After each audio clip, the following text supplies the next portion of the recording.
Damos sequência agora à série de entrevistas com os candidatos a deputados pelo Círculo Eleitoral de Vila Real. Nossa convidada de hoje é do Partido Chega, Mabel Tender. Olá, como vai a senhora? Muito obrigada por ter aceito o nosso convite. Olá, muito boa tarde. É um prazer estar aqui. Muito obrigada também pelo convite. Podemos começar a falar de habitação? É possível proporcionar mais arrendamento e beneficiar também os jovens que pretendem vir estudar aqui na nossa região? Em termos de habitação, tem de haver respostas muito específicas para públicos particulares, desde a habitação social, em que é preciso reforçar a aposta, porque há famílias com rendimentos muito baixos que não conseguem pagar hoje a renda de uma casa. Há também o apoio à habitação para estudantes, não é? É preciso reforçar a rede de residências universitárias, criar mais camas para estudantes universitários, e é com preocupação que eu vejo que alguns estudantes ao fim do primeiro ano, do segundo ano de licenciatura, desistem do ensino superior. E não podemos esquecer que os custos com a habitação certamente pesam muito num orçamento familiar e poderão estar na origem desse abandono do ensino superior. E, portanto, nós temos de assegurar que nenhum jovem deixa de estudar por falta de camas, por falta de residências universitárias ou de apoio ao alojamento enquanto essas residências não existirem. Noto com agrado que há um projeto em Chaves e um em Vila Real que já pretendem dirigir-se para este público estudantil. De qualquer maneira, ainda é insuficiente. Outra questão é também a questão da eficiência energética. Nós temos muitas famílias que têm habitações muito velhas. Nós sabemos que nas nossas aldeias, as habitações rurais, muitas delas não têm qualquer isolamento e muitas pessoas passam muito frio no inverno e muito calor no verão. E, portanto, é fundamental que se criem respostas destinadas precisamente a esta questão do conforto térmico, para que as famílias não tenham de viver num frigorífico, porque essas casas antigas são autênticos frigoríficos.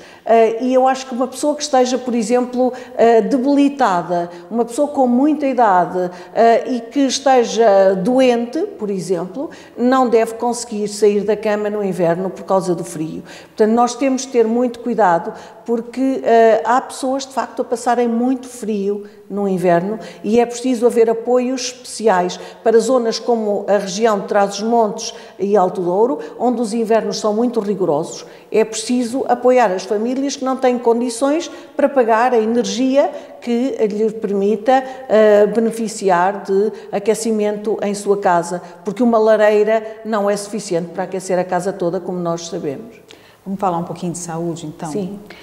Moradores reclamam da espera para consultas, espera para procedimentos, só que sem recurso humano também não tem como fazer esse atendimento. Como é que a senhora faria para atrair os médicos para a nossa região e também para proporcionar mais médicos de família para os utentes?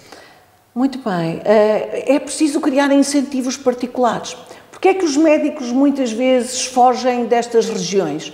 Porque no Porto e em Lisboa eles podem fazer o horário no público e depois podem acumular com 2 ou 3 privados que há ali ao lado. Nós aqui também já temos alguns privados e eles até já podem, nasceram aqui 2 hospitais, em Chaves também já tem um, mas de qualquer maneira não podemos deixar de lembrar que muitas vezes alguns concursos que são abertos ficam com vagas desertas na nossa região. O que quer dizer que esta região tem alguma dificuldade em atrair médicos. E nós temos de contrariar isso. E como é que se contraria? Criando incentivos próprios para os profissionais se sentirem motivados para virem para esta região. E os incentivos podem ser vários, desde a criação de preferência em vagas de creche, por exemplo, quando têm filhos pequenos, até apoios à habitação, até alguns estímulos como reforços salariais, de maneira a podermos ter, de facto, uma resposta que seja uma resposta que venha ajudar esta população a ter melhores cuidados de saúde. Ainda sobre o emprego, também falando dos médicos, muitos jovens saem do distrito porque não conseguem uma oportunidade e os que ficam para estudar acabam migrando para outras regiões após formados. Como garantir que esse jovem pode sim ficar aqui por meio de uma vaga de emprego? Toca num problema muito delicado da nossa região, que é o envelhecimento da população e o abandono dos jovens e de jovens altamente qualificados. Nós temos hoje das populações jovens mais qualificadas de sempre. Infelizmente, eles, para terem um emprego bem pago ou para terem estabilidade no emprego, têm de abandonar a região. O PS e o PSD, que têm governado o país ao longo destes anos, destas décadas, não têm conseguido resolver esse problema, contribuindo para a atratividade do território, para a fixação de mais empresas.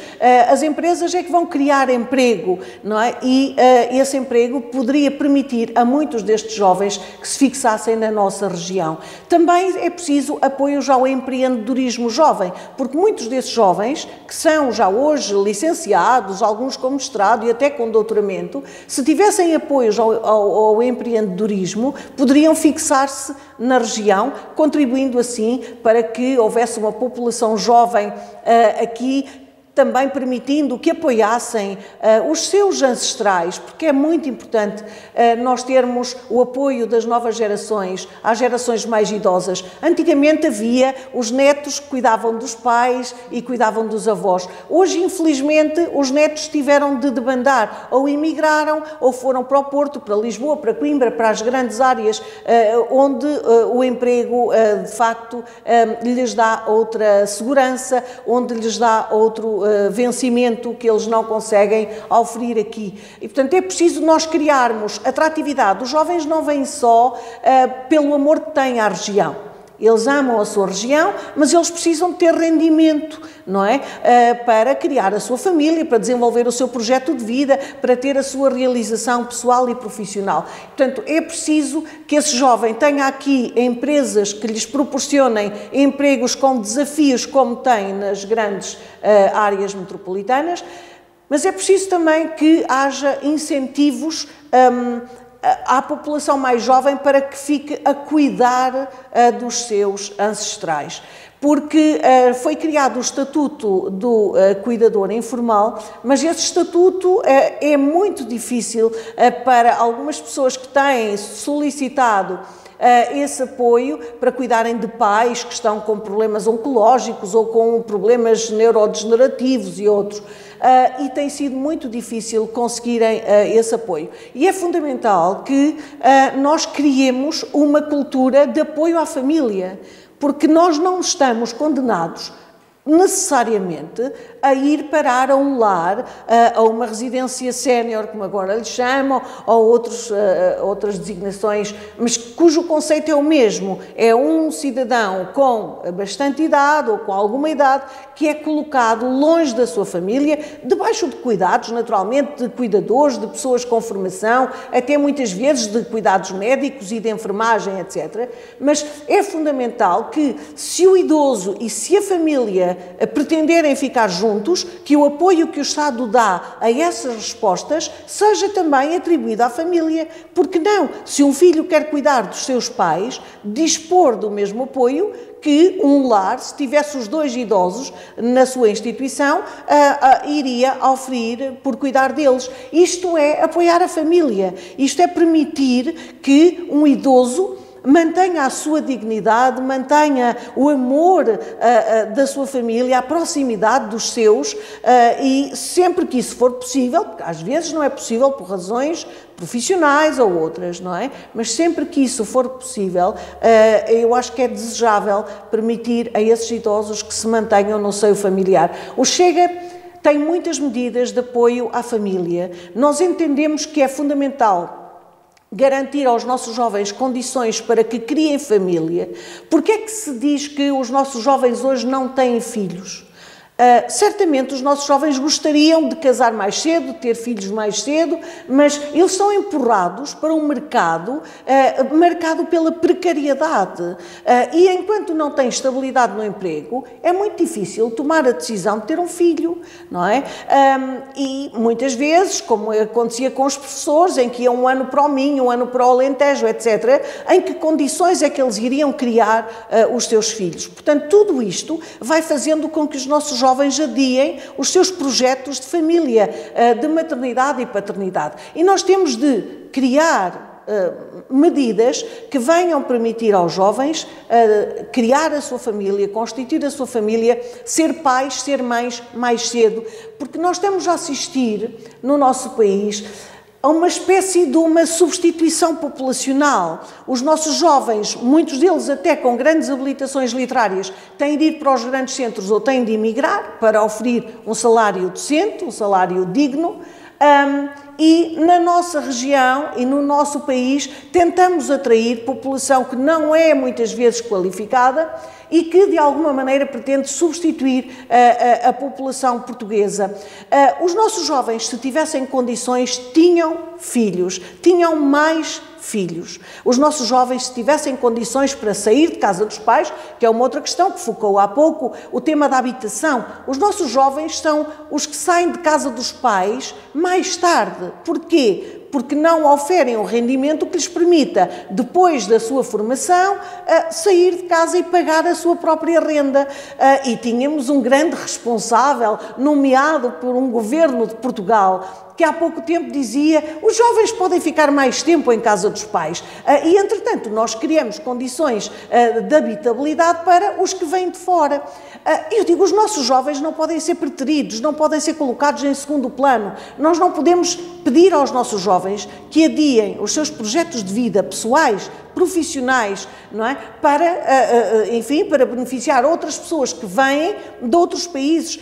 As nossas famílias, muitas vezes, são preteridas no acesso à habitação social, onde outras famílias têm a primazia. As nossas famílias veem muitas vezes dificultado o acesso a cuidados médicos porque nós deixamos entrar muita população de outros países, alguma que está bem enquadrada, que está a trabalhar, que está a fazer os seus descontos, que está a contribuir para o desenvolvimento do país, que está a contribuir para o crescimento da nossa economia. Essa população é bem-vinda, mas todos aqueles que entraram no nosso país e que não têm qualquer atividade e que procuram viver à custa de subsídios e que procuram viver, enfim, à custa de apoios num país onde nunca descontaram um cêntimo para a segurança social. Portanto, tem de haver aqui um controlo, porque os recursos não são infinitos e se nós investimos numa determinada área, não vamos ter para investir numa outra área. Portanto, eu acho que é fundamental, é urgente mesmo, que o nosso país permita aos nossos jovens fixarem-se no seu país, que permita, inclusivamente, nós propusemos ao programa Regressar para os mais velhos, aqueles que emigraram, tiveram de deixar o nosso país para ir ganhar a sua vida noutros países, e nós somos um país de imigrantes e também respeitamos e temos de respeitar os imigrantes, aqueles que nos procuram, como os nossos procuram outros países para concretizar os seus projetos profissionais e nós gostamos que os portugueses sejam acarinhados lá fora, que sejam respeitados lá fora e nós também devemos acolher bem e respeitar aqueles que procuram o nosso país para trabalhar, para desenvolver os seus projetos profissionais. Agora, não para criar instabilidade, não para criar desordem, não para desrespeitar a lei, não para desrespeitar os nossos costumes, as nossas tradições, porque os nossos portugueses que emigraram também respeitaram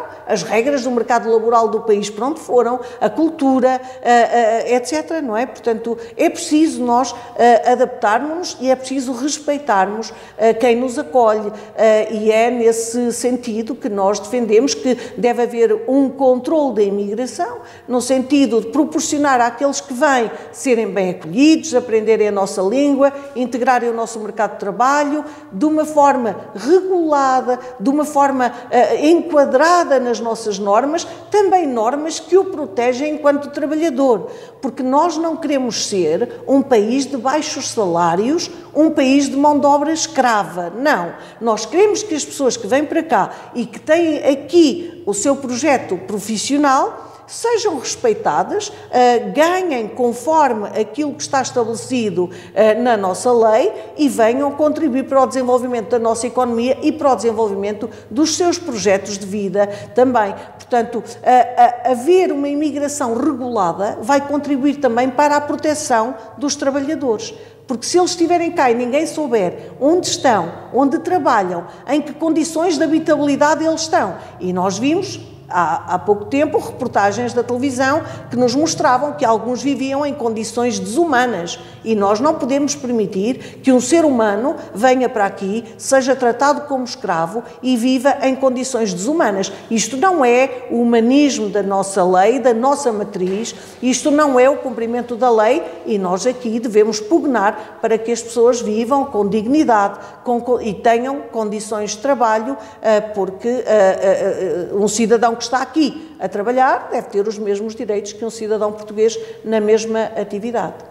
Candidato, eu agradeço demais a sua participação aqui na Vila TV. Desejo boa sorte para a senhora nas eleições. Obrigada de coração. Muito obrigada também. Obrigada.